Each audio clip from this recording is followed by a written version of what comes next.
Resumen del artículo. Textos introductorios de la arquitectura regionalista tapatía. Estrellita García Fernández, Universidad de Guadalajara, el Colegio de Jalisco.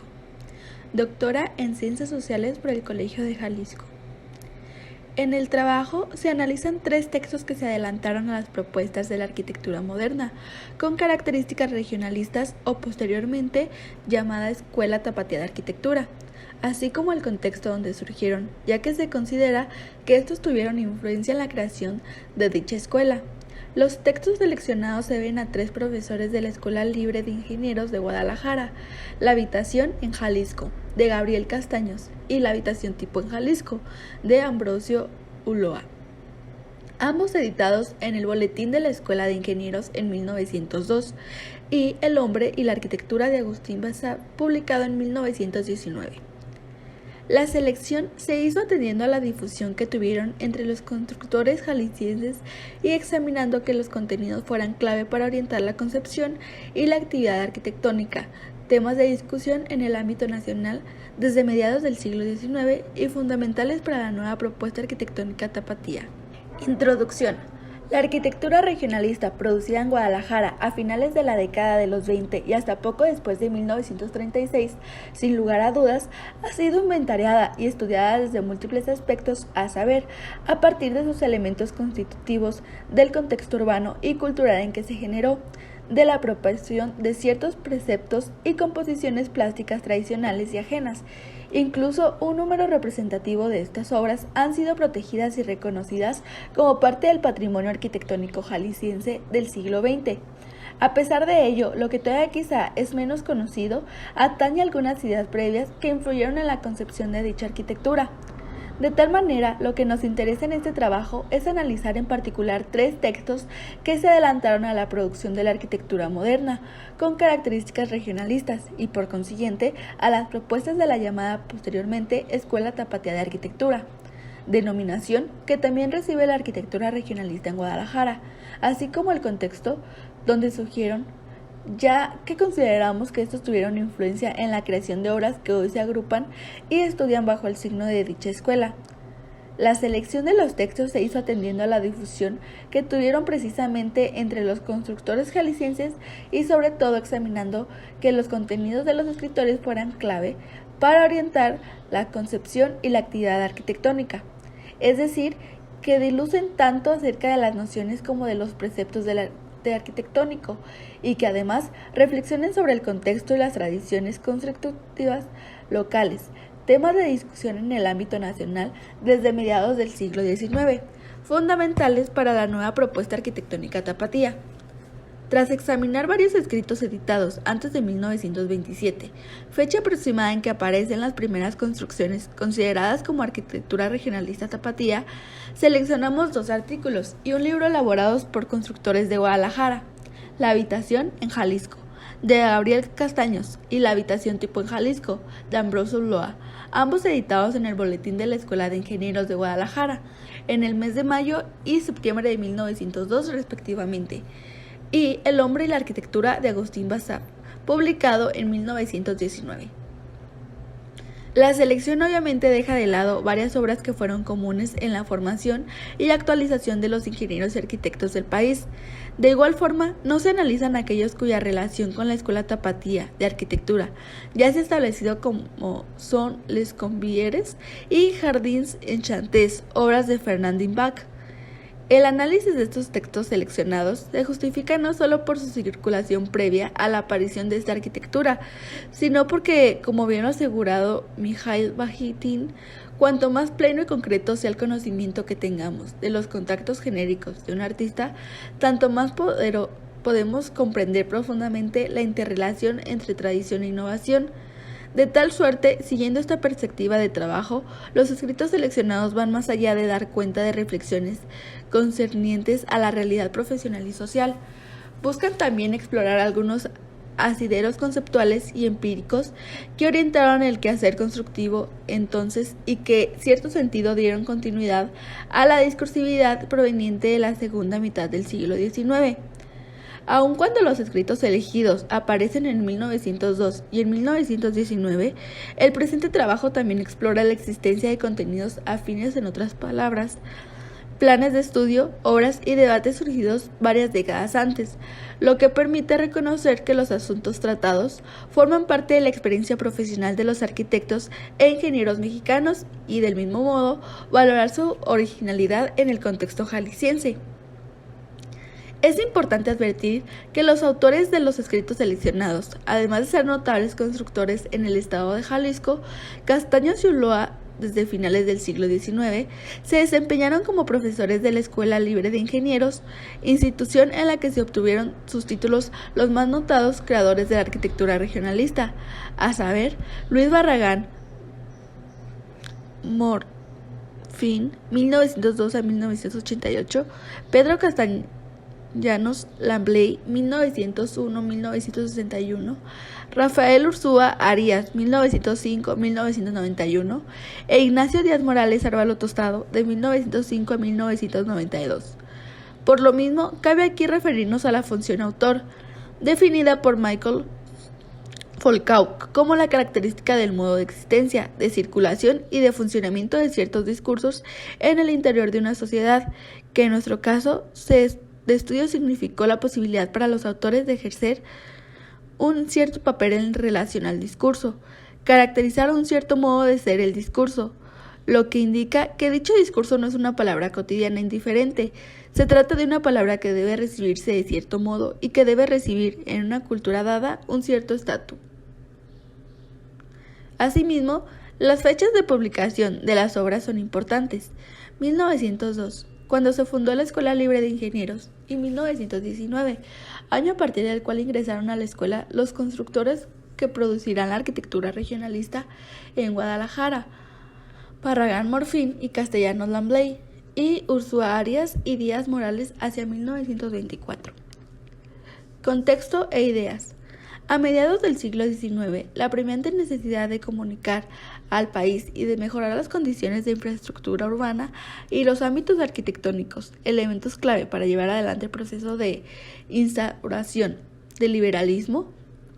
demandó a los profesionales de la construcción cuestionar sus tareas y, en el caso particular de aquellos dedicados a la producción arquitectónica, a deliberar acerca de otros asuntos como la belleza y el carácter que debía tener la arquitectura del futuro cercano, a fin de dejar atrás la preeminencia de los estilos, así como a replantear su formación académica y el ejercicio de la profesión. Tales evidencias han permitido a Ramón Vargas Salguero afirmar que la profesión a la que con mayor apremio se le conminó a partir de 1857 a modificar la forma como históricamente había desempeñado su función en el conjunto de las fuerzas productivas de la sociedad fue sin duda la de arquitecto. No obstante, las discusiones sobre el quehacer de los constructores en los años 50 y 70 del siglo XIX, la experimentación de nuevas formas arquitectónicas no se reflejó de inmediato. La realidad del país, marcada por varios conflictos y la acendrada desigualdad de las regiones, fue poco propicia para el debate generalizado y el surgimiento de propuestas arquitectónicas inéditas, e incluso para llevar adelante los proyectos de comunicación que tanto se necesitaban.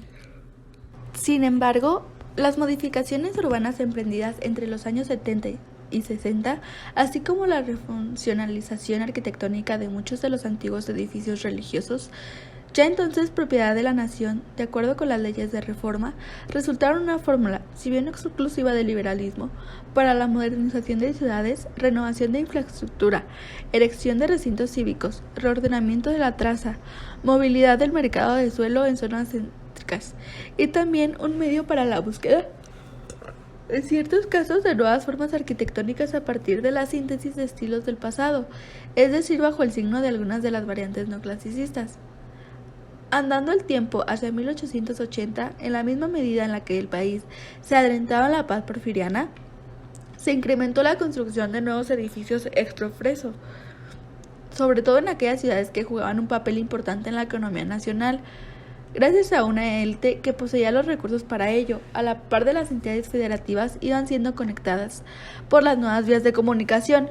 Las ideas, las teorías arquitectónicas y las tendencias estilísticas o las modas viajaban más cómodamente y con más celeridad cuando lo hacían por tren. Muchos de estos edificios inéditos se erigieron en áreas de reciente crecimiento urbano,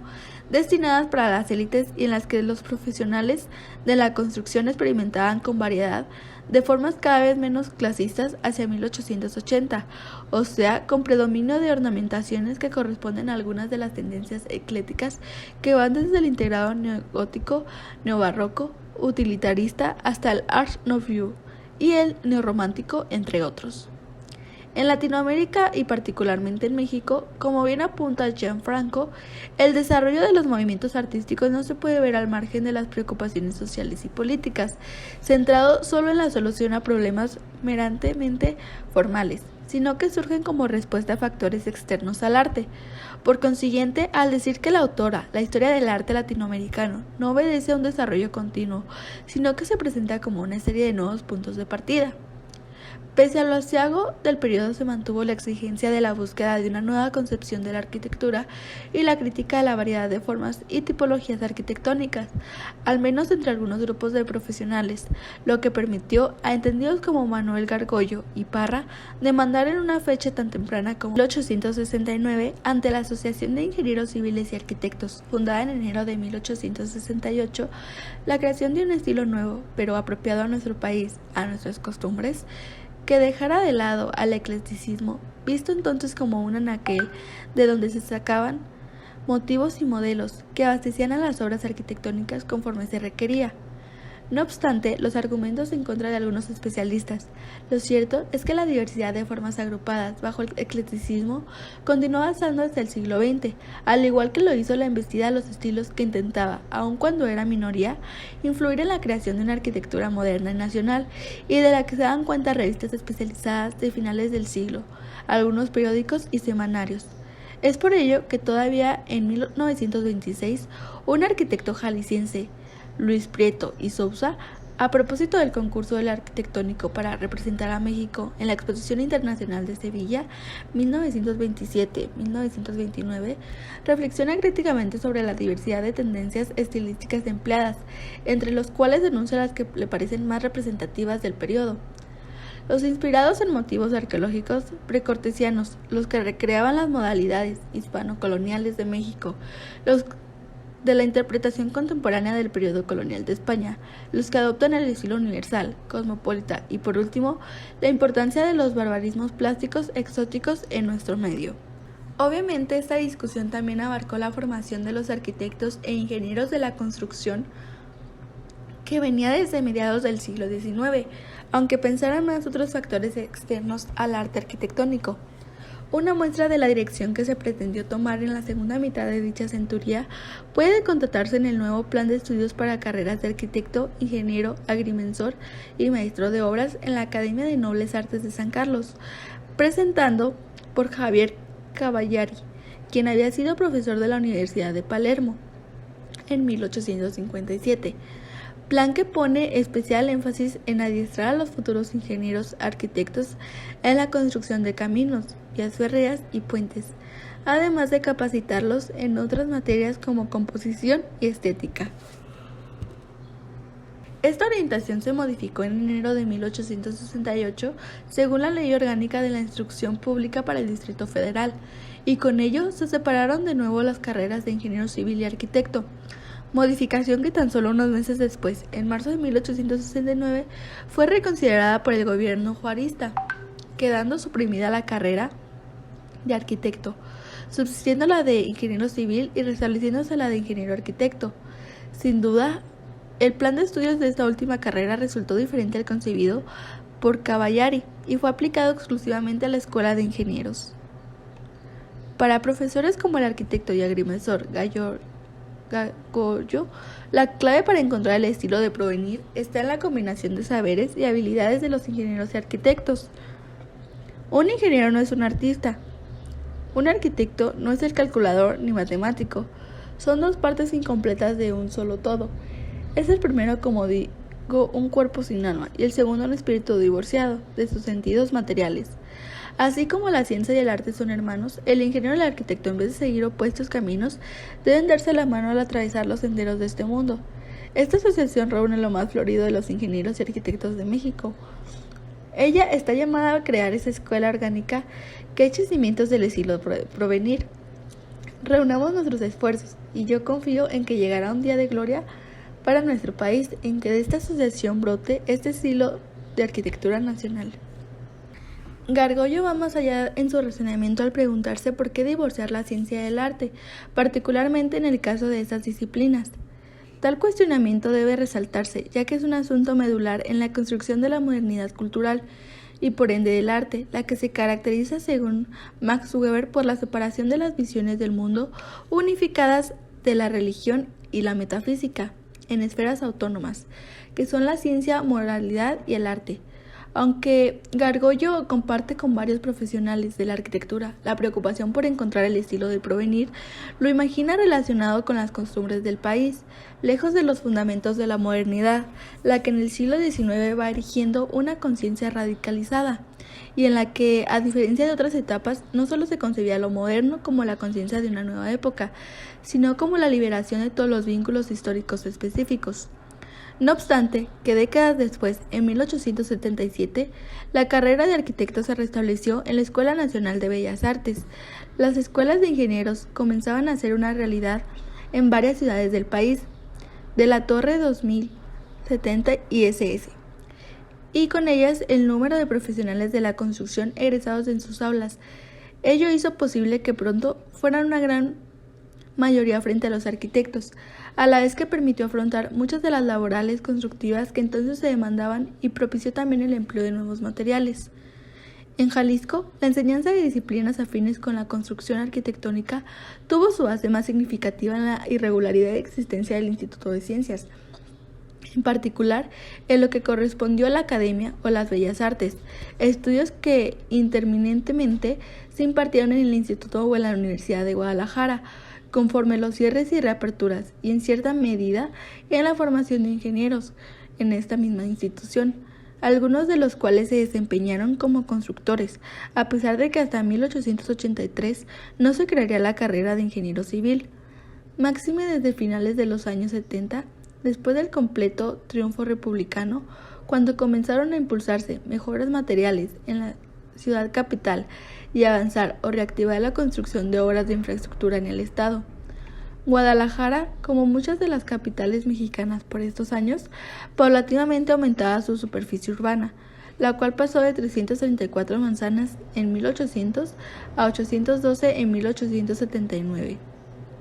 Lo mismo sucedió con su población, que suma alrededor de 75,000 almas en 1874, cifra que continuaría en ascenso hasta rebasar los 80,000 habitantes en la década de los 80, época en que se convirtió en la segunda localidad más poblada del territorio nacional, superando finalmente a la ciudad de Puebla. Al igual que en otros lugares, en la capital tapatía se llevan a cabo intervenciones urbanas, sobre todo aperturas de calles como resultado del fraccionamiento o derrumbe de conjuntos religiosos, por ejemplo, el de San Francisco y el Carmen, proceso que se emprendió en los años 70 y que se prolongó hasta los 80, además de la refuncionalización de viejos edificios que habían permanecido en la Iglesia Católica. Caso del Beaterio de Santa Clara, San Felipe, el Carmen, y que a partir de entonces se desatinaron a la beneficencia, la instrucción pública o a la milicia.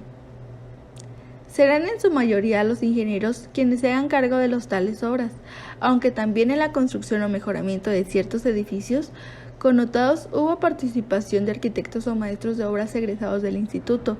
como fue el caso del arquitecto Manuel Gómez Ibarra,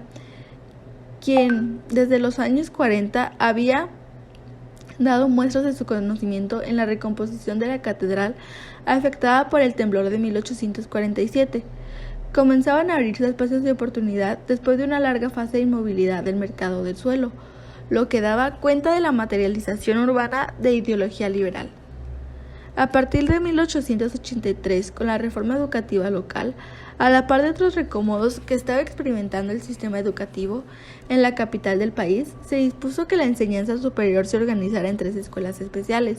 la de ingeniería, la de medicina y farmacia, y la de jurisprudencia. La Escuela de Ingenieros de Jalisco 1883 a 1896 incluyó entre sus carreras la ingeniería de puentes y canales, civil, sustituida después de la expedición de la Ley Orgánica de la Instrucción Pública de junio de 1889 por la de ingeniero arquitecto.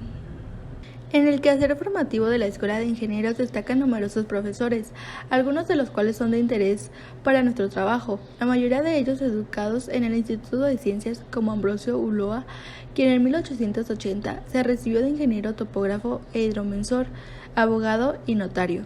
en tanto que unos pocos egresaron de instituciones docentes de la Ciudad de México o del extranjero, como es el caso de Gabriel Castaños, con estudios de ingeniero civil en Bélgica hacia los años 70. La formación de ingenieros en Jalisco no se limitó a las aulas, también comprendió la participación en las actividades promovidas por la Sociedad de Ingenieros, la que había sido fundada en febrero de 1869, poco más de un año después que la Asociación de Ingenieros Civiles y Arquitectos de México. En medio de un ambiente de tensión entre los liberales locales, conflictos de intereses de sectores de la burguesía asentada en el Estado, entusiasmado por la organización de asociaciones de profesionales rotundo, fracaso del sistema de enseñanza abierta, demanda de la creación de nuevas carreras relacionadas con las ciencias físico-matemáticas, etc. De allí la preocupación científica de la sociedad, que en 1883 emprendió acciones diversas que incluyeron, entre otras, su apoyo a la Escuela de Ingenieros de Jalisco, sin la rectoría del instituto, desapareció en tal año. Su impulso se reflejó en la investigación sobre variados temas, tanto empíricos como teorizantes, mismos que se publicaron en los boletines de la sociedad de 1880 a 1887, en los cuales colaboraron muchos de los profesores de la Escuela de Ingenieros. El boletín resultó el medio propicio para intercambio con asociaciones y publicaciones nacionales y extranjeras. Ya en 1884 se tenía contacto con el boletín de la Société Scientifique Industrielle de Marmella, Francia, con el O Constructor de Lisboa, Portugal, y los anales de la Asociación de Ingenieros y Arquitectos de México. Es necesario precisar que, no obstante, que algunos arquitectos integraron también la Sociedad de Ingenieros de Jalisco, como Manuel Gómez Ibarra y Jacobo Gálvez, que por periódicos y revistas tales como los Anales de la Asociación de Ingenieros y Arquitectos de México, conocían de los cuestionamientos de la época acerca de la necesidad de idear el estilo de porvenir, la polémica sobre el objeto del arte, el gusto, etc. Sin embargo, no fue de su interés reflexionar, al menos no en el boletín de la sociedad, acerca de la belleza per se, del predominio de antiguas formas de la creación de un estilo nacional, ni siquiera opinar sobre otras formas de habitar, a pesar de que ya desde 1841 en el entorno tapatío había muestras de nuevas prácticas habitacionales con la creación de colonias industriales por iniciativa de empresarios textileros. Sin embargo, para la Sociedad de Ingenieros sí fue prioridad abonar en sus boletines a la discusión, quizá más importante del momento, el progreso y los adelantos científicos, lo útil en contraste con lo inútil, asuntos que incluso recoge el reglamento de la Sociedad de Ingenieros. Es este el lenguaje científico del boletín que encontramos en un artículo del ingeniero Juan I. Matute de 1886, ligera reseña de la ciudad de Guadalajara, la única referencia hecha a características arquitectónicas de edificios de la ciudad, entre otros asuntos, a los que dedica mayor atención, como la salud, la muerte, el clima y los caminos. A la par, podemos afirmar que la manera en que se describen los inmuebles y el trazado urbano de la ciudad tiene mayor coincidencia con el estilo de los textos publicados por viajeros de la primera mitad del siglo XIX, como George Francis Lyon y Carvel Neve, que aquellos escritos que para la misma fecha comenzaban a producirse sobre la historia de la arquitectura o trabajos de historiografía romántica, de los que quedan cuenta boletines, folletos, revistas y asociaciones de profesionales nacionales e internacionales. Tal orden de prioridades acreditará los aires modernizadores que llegaron a Guadalajara con la consolidación del porfiriato, incremento de servicios como almacenes y hoteles, y la introducción de nueva infraestructura, como la instalación de los primeros telégrafos entre 1867 y 1868, el tranvía de tracción animal tirado por mulitas en 1878, el alumbrado eléctrico en el centro de la ciudad en 1884, y poco después, en mayo de 1888, el arribo del primer convoy ferroviario. La marcha del progreso se construía tanto sobre elementos simbólicos como sobre administrativos y jurídicos, cuyos principales beneficiarios fueron los grandes propietarios, el capital extranjero y el grupo de los llamados científicos, frente al acrecentamiento de la desigualdad social, lo mismo en el ámbito urbano que rural. La ausencia de discusiones relativas a aspectos formales y tipológicos, aunada al propio gusto de la élite tapatía, favoreció que los ingenieros jaliscienses continuaran recurriendo a este anaquel de motivos y modelos eclécticos para suntuosas obras realizadas entonces en cierta medida una búsqueda también. Así podemos ver el diseño fallido de Gabriel Castaños y Domingo Torres García en 1885, en el que se planteaba la renovación de la portada de la Catedral de Guadalajara, incluidas las torres con arreglo o tales formas, o más tarde, en 1890, en la propuesta del ingeniero Antonio Arroniz Topete para reformar la cúpula de la parroquia Sagrario. En el proyecto de Arroniz se evidencia, además del uso de nuevos materiales y del empleo de términos técnicos contemporáneos,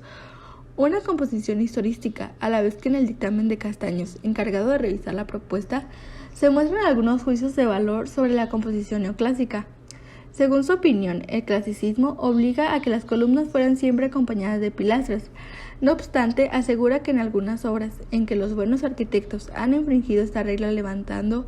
como en este caso, columnas aisladas frente a otras empotradas, el bello ejemplo que se ve en la hermosísima cúpula de los Inválidos autoriza el señor Arroniz para adoptar una disposición semejante y no sería de exigírsele un cambio en su composición. El cierre de la Escuela Oficial de los Ingenieros de Jalisco en 1896, debido a circunstancias oficiales y oficiosas poco favorables, dio inicio a un periodo en el que entendidos como Gabriel Castaños y Ambrosio Ulloa, junto con otros profesionales, representaron la enseñanza de la ingeniería en Jalisco y finalmente decidieron la creación de la Escuela Libre de Ingenieros en enero de 1902, bajo el auspicio de Ingenieros Ulloa en el arranque. Orientar la práctica profesional. Casi a la par del establecimiento de la Escuela Libre de Ingenieros, algunos de sus académicos iniciaron reflexiones sobre temas que antes no habían sido tratados en el Boletín de la Sociedad de Ingenieros, desaparecido en 1887. Es así que a partir de 1902, el Boletín de la Escuela de Ingenieros de Guadalajara ya los incluye, a saber, habitabilidad, tipología, costumbres, crítica a los estilos, renovación plástica de la arquitectura, entre otros. Con estos análisis procurarán orientar la formación de juicios de valor e incluso explorar relaciones entre tradición e innovación.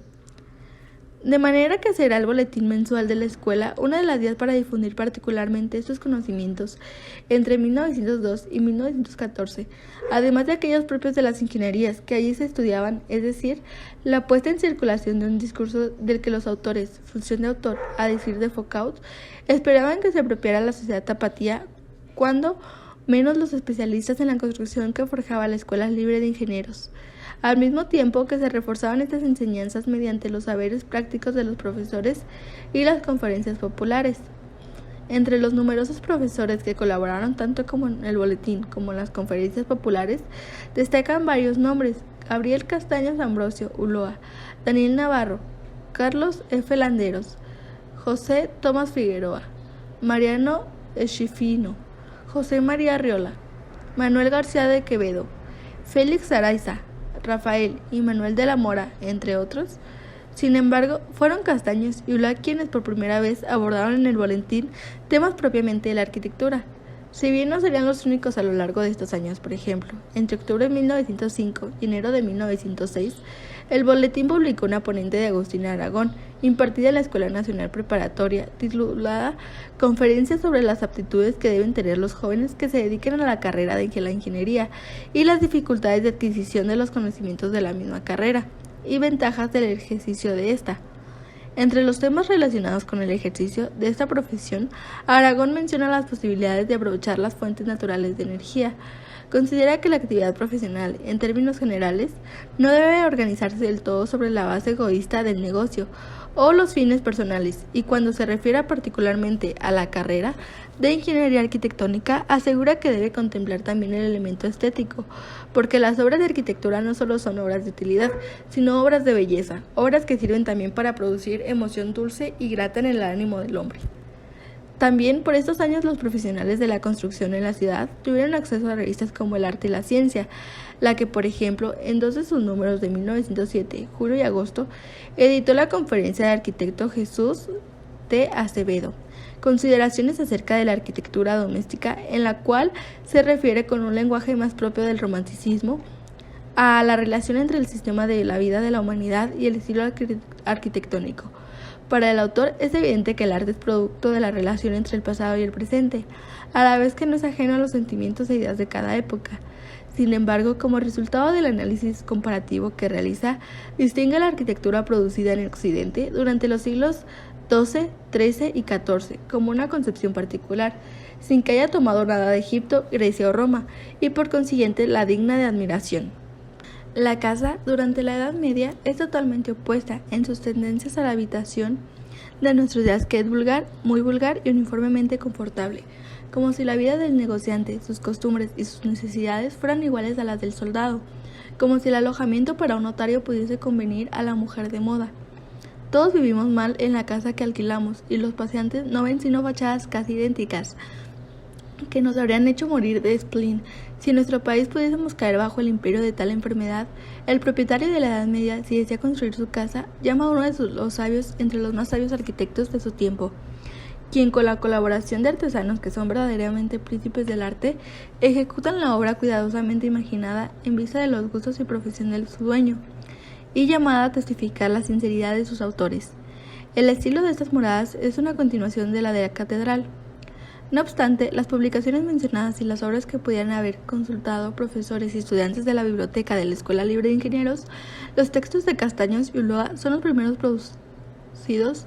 localmente en los que se establece una clara interdependencia entre las formas arquitectónicas, el contexto y los saberes locales, interdependencia que también se encuentra en algunos trabajos difundidos en el país. Caso de la revista antes citada El Arte y la Conciencia. Si bien muchos de los autores que abordaron estos temas igualmente hicieron hincapié en valorar las formas arquitectónicas como parte de las artes plásticas, a la vez que insistieron en la necesidad de producir una arquitectura nacional y moderna. Es así que Gabriel Castaños y Ambrosio Ulloa desde 1902 reflexionaban acerca de los tipos de habitación en Jalisco, con fundamentos en sus experiencias empíricas. Razonamientos que no volvemos a observar de la misma manera en trabajos editados por el Boletín posteriormente o en textos producidos por profesores de la Escuela Libre de Ingenieros hasta finales de la segunda década del siglo XX. El primero de los autores publicó en el Boletín de la Escuela en mayo de 1902 la conferencia que había sustentado el 24 de febrero anterior, en la que se refirió a sus consideraciones sobre la habitación del hombre, dado el estado civil de la civilización. Debe responder a dos órdenes distintos de existencia. El uno corresponde a las prescripciones invariables del arquitecto arquitectónico y el otro dependiente de las condiciones locales. Por consiguiente, las primeras serán generales para todos los pueblos y las otras variarán para cada localidad en particular. Para Castaños, la arquitectura debía responder tanto a la utilidad, comodalidad y solidez como a la belleza, fin común que todas las artes persiguen, y que en el caso de la arquitectura obedece a la verdad en la forma, es decir, al orden y a la armonía de las líneas, y a la variedad de sus combinaciones, aspectos que considera amalgama inteligente, que constituye lo que admiramos en las obras que satisfacen al buen gusto en general de todos los pueblos, pero no son suficientes cuando nos referimos a la obra arquitectónica concreta, en la que deben estar presentes las condiciones locales. En cuanto a la influencia de lo local, Castaños destaca varios aspectos: el clima, advirtiendo que en Jalisco variaba muy poco las costumbres, incluida la mayor presencia en el hogar de mujeres, niños y algunos animales, la escasez de espacios públicos, todo lo cual debe tenerse en cuenta para satisfacer las necesidades, los materiales de construcción, tradicionales e industriales, el lugar donde se construya, humedad, orientación, drenaje, etc. Y los tipos de habitación, ubicación en la traza urbana, tamaño del asentamiento, número de pisos, servicios públicos, entre otros. Para Castaños, el análisis de estas exigencias locales deben llevar a fijar la habitación modelo y a partir de esta establecer los tipos más apropiados para los diversos sectores sociales. Concluye estas reflexiones con una crítica a los chalets y villas que se levantaban en las modernas colonias del poniente de la ciudad. que considera exóticos y que no respondían a las condiciones locales enunciadas. Evaluación similar a la que se realizaría en otros profesionales como Carlos J. S. Hall 20 años después, a propósito de las nuevas colonias de la Ciudad de México. Es importante destacar la forma en que se estructuró el artículo. Primero se abordan aspectos generales relacionados con el arte arquitectónico universal y luego, de acuerdo con el pensamiento científico en desarrollo, se enlistan aquellos elementos de la naturaleza que se considera influyen en los tipos de habitación. Y por último, se aluden a aspectos sociales, es decir, se parte de la observación del medio ambiente natural para posteriormente analizar las costumbres del lugar donde se construirán las viviendas con proporciones y materiales adecuados. En cierta medida, este texto mantiene argumentos similares a los del artículo de Juan I Matute, Ligera reseña de la ciudad de Guadalajara, de 1886, quien también fue profesor de la Escuela Libre de Ingenieros de Guadalajara desde 1902. De esta manera, en el texto se subdividen los tipos de vivienda atendiendo a los factores naturales y sociales antes mencionados. No obstante que estos últimos tienen una mayor representación en el diseño arquitectónico cuando se refiere a edificios construidos en zonas urbanas y para los estratos socioeconómicos más altos. En el discurso es evidente la ausencia del término estilo, impuesto a partir del siglo XIX en muchos de los escritos sobre arquitectura y sobre el que arquitectos contemporáneos a este autor, como Nicolás Mariscal, publicaron sus concepciones. No cabe duda que el trabajo de Castaños se integra a la corriente historiográfica de la arquitectura. Sin embargo, la perspectiva desde la que se elabora su propuesta es la de la habitabilidad y no a partir del inventario de edificios, autores, rasgos estilísticos, tema que a partir de los años 20 encontraremos con frecuencia. Por ejemplo, en muchos de los artículos que aparecieron en la sección de arquitectura del Excelsior. Meses después, en septiembre de 1902, Ambrosio Ulloa abundaría en el tema según lo refiere él mismo.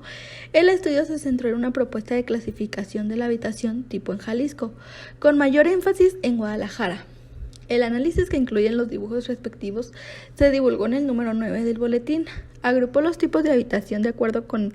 el estrato socioeconómico y, por ende, los relacionó con las dimensiones del lote. El partido arquitectónico, las funciones, ya de casa-habitación o para el comercio, niveles construidos y ubicación dentro de la tasa urbana de la ciudad, el pueblo o la ranchería.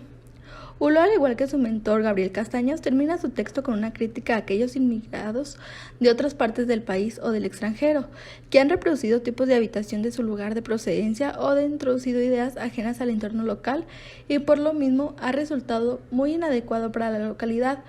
como no sería remoto que, dado el espíritu de imitación que aún reina entre nosotros, se estableciera la tendencia al cambio de tipo de habitación, con grave perjuicio de la salud y de la comodidad. No apresuraremos a combatir esas ideas presentando gráficamente nuestras habitaciones tipos. Es así que tanto la habitación en Jalisco como la habitación tipo en Jalisco se integraron a los estudios que van más allá del análisis de las fachadas que dieron inicio en la década de 1840, entre los cuales destacan los escritos de Lorenzo de la Hidalga a propósito de los proyectos del Mercado del Volador de 1843 y de la Penitenciaría o Cárcel Municipal de 1848, en los que se refiere a los aspectos utilitarios como conveniencia y economía, entendida la conveniencia como la solidez, salubridad y comodidad, y la economía como la eliminación de todo lo que sea inútil al edificio sin prescindir del diseño. Del mismo modo, los textos Castaños y de Ulloa forman parte de los ensayos de carácter historiográfico del proceso productivo de espacios habitables, en los que desde finales del siglo XIX se analiza la arquitectura, sobre todo los edificios públicos y las viviendas construidas para las élites urbanas, atendiendo también a la tipología de planta, la que tendrá especial importancia en la crítica arquitectónica, tal como se puede apreciar en los artículos de Antonio Rivas Mercado con motivo del proyecto del Palacio Legislativo Federal, publicados en la revista El Arte y la Ciencia entre abril y septiembre de 1900. Debe de reconocerse que estos autores fueron pioneros en el tema de la vivienda, no solo de la élite, sino también de la popular en general, mismo que quedó consignado en la Constitución de 1917 en el artículo 123, fracciones 12, 13 y 30. sin menoscabo de los múltiples trabajos que sobre la vivienda aparecieron en las primeras décadas del siglo XX, como los de Federico Mariscal, por caso su artículo publicado en el Excelsior en 1924. El estilo de la casa mexicana debe ser el que menor cuadre, o la declaración en el mismo año de Bernardo Calderón y Juan Galindo, quienes anunciaban que en 1925 sería el año de la casa popular. Años más tarde, hacia finales de la segunda década del siglo XX, otro profesor de la Escuela Libre de Ingenieros, Agustín Bassev, retoma en el ámbito local estas reflexiones conceptuales y empíricas que trataban de orientar el quehacer constitutivo con la obra del hombre y la arquitectura, terminada de escribir en 1918 y publicada en 1919, cuyo propósito, a diferencia de los artículos antes referidos, estaba dirigido a aquellos interesados en la historia de la arquitectura o en la arquitectura misma, y por consiguiente, en el proceso de producción de espacios habitables. Se trata de una postura comprensible si conocemos que Bassev se encargaba desde mediados de la segunda década de impartir materias como nociones y teoría de la arquitectura, historia de la arquitectura y órdenes y decorados. Según indica el autor, se propone presentar la arquitectura en su sentido espiritual, producto del genio humano a través de los tiempos. Dicho argumento lo sustenta con un notable aparato erudito que incluyen autores clásicos como Marco Vitruvio Polión y Jacobo Vignola, y filósofos tanto críticos de arte como historiadores, para entonces muy reconocidos, como John Ruskin de 1819-1900, Hipólito Taine 1828-1893, Charles Black de 1813 a 1882 y Guy de Maupassant de 1850 a 1893, quienes indagaron acerca del papel del arte, en particular el de la arquitectura, desde mediados del siglo XX. Autores. La mayoría de ellos, que fueron muy empleados y a veces criticados, en especial Vignola, en los textos de corte historiográfico escritos por ingenieros o arquitectos a partir de la última década de esta centuria. Bassev define la arquitectura como el arte humano por excelencia, donde han dejado las distintas razas sus ideales y su fe, sus adelantos y sus caídas, su culto a lo bello y su espontánea admiración a las formas y fenómenos de la naturaleza. Una manera antropologizada de definir la arquitectura que difiere de textos publicados algunas décadas antes, como los estudios estéticos de Libervaro de 1890, para quien la arquitectura es la primera entre las bellas artes, y la belleza reside y emana de Ser Supremo, que es el conjunto ordenado y armónico de todas las virtudes, de todas las perfecciones, y por lo mismo, en este orden supremo, en esta armonía suprema, consiste la belleza de Dios. Para el arquitecto Bassev, la producción arquitectónica resulta de la correspondencia entre la arquitectura y la raza, el momento y el medio que es producto, postura que respecto del contexto también compartía el ingenio Ulúa. Si no atendemos a lo expresado en varios de los boletines de la escuela entre 1902 y 1914. Sin embargo, el capitulado del hombre y la arquitectura no escapa a la forma en que estructuró la historia del arte occidental a partir del siglo XIX, y que en esta obra se organizó en los siguientes apartados: árboles de la arquitectura, arquitectura egipcia, griega, romana, bizantina, cristiana, renacentista, moderna, y sus tendencias, último apartado sobre el que opina que, a pesar de los esfuerzos de las grandes academias por uniformar y encauzar bien las concepciones de los arquitectos modernos, haciéndolos estudiar profundamente las necesidades y tendencias de nuestra edad en general y del país y ciudad en que viven, en particular para expresarlas con acierto y claridad en sus construcciones, ha resultado que por afán de originalidad en algunos o preferencia determinados en otros, lo construido en la presente época revise los más disímbolos aspectos y no tiene en su totalidad rasgos generales que puedan ser de una idea dominante. Crítica con la que coincidió años después, 1926, Luis Prieto y Sousa, ya mencionada, y que en cierto sentido lo habían expresado en 1902, Castaños y Ulúa al referirse a las villas y chalets exóticos que se levantaban en la ciudad de Guadalajara, los que consideraban que no respondían a las condiciones de la localidad. Aunque en la obra El hombre y la arquitectura no se mencionan explícitamente autores como los franceses Viollet-le-Duc y Julien Gaudet, o los mexicanos Antonio Rivas Mercado y Nicolás Mariscal y Piña, es evidente que los planteautores, es decir, aquella que considera la arquitectura como resultado de la necesidad del hombre, sus costumbres, gustos, climas, a partir de las cuales el especialista crea, no copila formas elegidas con anterioridad, argumentos que pudo haber consultado basado en múltiples publicaciones que progresivamente circulaban por el país.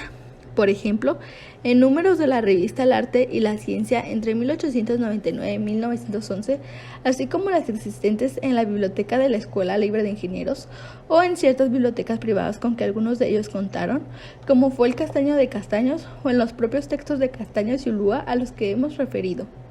Finalmente, Baza ve el futuro de la arquitectura lleno de promesas y apuesta que el desarrollo de la ciencia contribuirá con nuevos materiales, procedimientos constructivos, además de que con la belleza y el arte, porque a pesar de que el hombre no llegará nunca al conocimiento perfecto, siempre será lo desconocido, fuente y abrevadero de inspiración. De igual forma considera pertinentemente la incorporación de la mujer en la arquitectura y la decoración, lo que ya ocurre en universidades europeas y norteamericanas según el autor, quizá por razones que hoy se consideran subjetivas y exclusivistas, como la delicadeza y sensibilidad de la mujer, pero que entonces debieron ser transformadoras en un ámbito profesional exclusivamente masculino, pronunciamiento que se integra al debate abierto en México en este sentido desde finales del siglo XIX. Hasta donde sabemos, este autor participó del interés para reflexionar sobre temas clave para la arquitectura del siglo XX, como fue la vivienda y la habitabilidad, análisis que localmente iniciaron Castaños y Ulúa en el boletín de la Escuela de Ingenieros de Guadalajara a partir de 1902, y que al menos para los que produjeron en Guadalajara la arquitectura moderna, con características regionalistas en el sentido más amplio, no constituyó una palabra cotidiana indiferente, se recibió de cierto modo y produjo, en conjunto con otras influencias históricas y empíricas, una cierta forma de concebir y hacer la arquitectura, o si se prefiere de resolver ciertos problemas. Si bien este discurso no trascendió en una única dirección formal y constructiva en la ciudad, ni aun para aquellos arquitectos que la concibieron y llevaron a cabo. Apunte final. Aunque la Escuela Libre de Ingenieros de Guadalajara estuvo dedicada a lo largo de su existencia a la formación de ingenieros de variadas disciplinas, las carreras inherentes a la construcción precisaron a algunos de sus profesores, entre ellos los autores de textos analizados, a cuestionarse el quehacer arquitectónico, la función de la arquitectura, sus representaciones y el papel del arquitecto, así como a tomar en cuenta maneras de habitar a materiales y funciones que, tal como muchas veces se ha dicho, provienen de lo local o del ambiente de provincia, de la vida cotidiana, de las maneras de hacer y de pensar en regiones mexicanas, que en definitiva también tuvieron una ascendencia específica en las obras de la nombrada Escuela Tapatía de Arquitectura. No obstante, que muchos de los catedráticos de la Escuela Libre de Ingenieros expresaron en las aulas una noción de la arquitectura a partir de sus propias obras, de las que no podemos decir que se apartaban formalmente de las múltiples corrientes arquitectónicas vigentes entonces y las que todavía dan cuenta a las colonias del poniente de la ciudad de Guadalajara. Las reflexiones planteadas en los textos aquí analizados evidencian la preocupación por dilucidar conceptos y teorías que les permitieran orientar la edificación arquitectónica, o cuando menos formar parte de la discusión sobre la creación arquitectónica, lo que a la vez los relaciona con el quehacer analítico de otros profesionales mexicanos y foráneos. Estos escritos, a la par que muestran el dominio de los autores sobre la arquitectura, favorecen la continuidad del discurso historiográfico y la crítica arquitectónica. Son precursores en otras materias como la vivienda y la habitabilidad, en las que consideran que debe prestarse atención a las condiciones locales y las costumbres, lo que les convierte en textos introductorios que probablemente encauzaron una nueva manera de concebir la arquitectura tapatía en viviendas del lapso alrededor de 1927 a 1936, y que por lo tanto ellos no permiten comprender mejor la interrelación entre tradición e innovación, es decir, entre la eficacia o la manera de la arquitectura moderna, sobre todo europea, y la búsqueda de arquitecturas nacionales, exploración que en nuestro país dio pie a diversas expresiones arquitectónicas, algunas más allegadas a lo que se entendió por arquitectura nacional y otras que siguieron pautas de la arquitectura moderna. Esto es desde las variantes eclécticas hasta el californiano, neoindigenista, art deco, racionalismo austero, etc. Y que particularmente en Guadalajara produjo la par que dichas expresiones, obras con características regionalistas, que incluyeron elementos tradicionales de las provincias mexicanas, pero también incorporaban componentes andaluces, mudéjares, mediterráneos. De tal suerte, los textos analizados se integraron por una parte a las reflexiones realizadas por los profesionales de la construcción, que desde mediados del siglo XIX se cuestionaron el quehacer y la enseñanza de la arquitectura y las ingenierías afines con la actividad arquitectónica y urbana. Como parte de las transformaciones que demandó el país para la construcción del Estado Nacional